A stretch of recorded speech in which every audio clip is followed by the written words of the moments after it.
We're going to tell you today a story about the oldest civilized game that's known. In fact, it's so old that nobody can agree when it started. It might have been the Chaldees. It certainly went back to the earliest dynasties of India.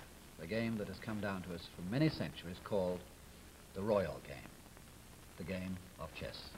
And that is the title of a story written long ago by Stefan Zweig, The Royal Game.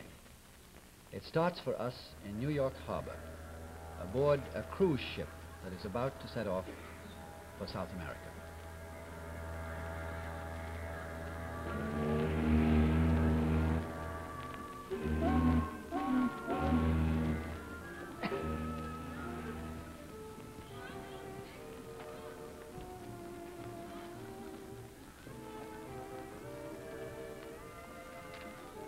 Well, it's easy enough for you to say that we didn't need that extra suitcase, dear. Men can get along for weeks wearing the same suit. Now, it's different for women. When I arrive, if I find that I don't have enough to wear, well, we'll just have to sit in our hotel room and it'll serve you right. Arnold, are you listening? What are you staring at, dear? Oh, I swear I know that man from someplace. Now, where do I know him from? Percy, what's the name of that passenger there? The gentleman in the overcoat, the one who's being photographed. I believe that's a Mr. Mirko Chentovic, sir. He's a Russian. Chentovic, I thought so. Thank you very much. I knew I'd seen him before somewhere.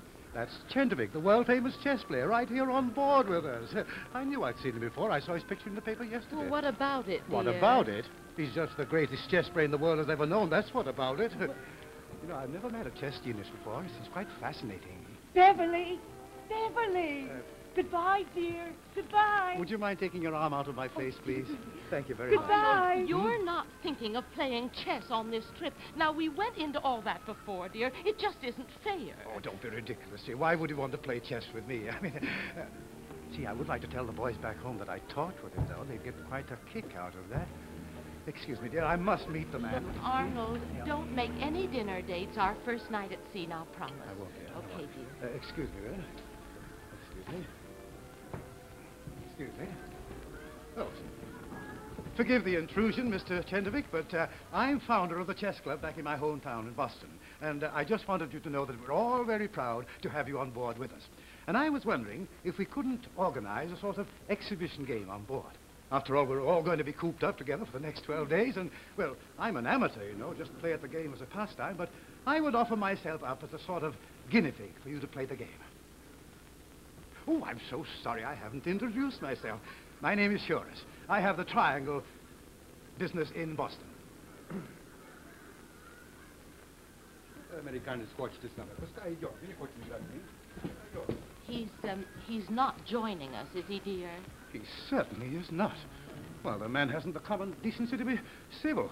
No manners at all. I just went up to him like...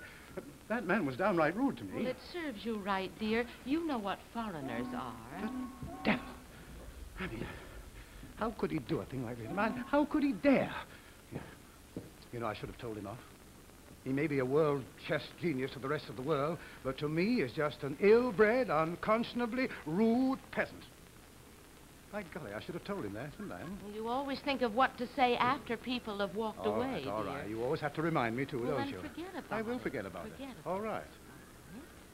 Well, I'm not going to let him ruin the rest of the voyage.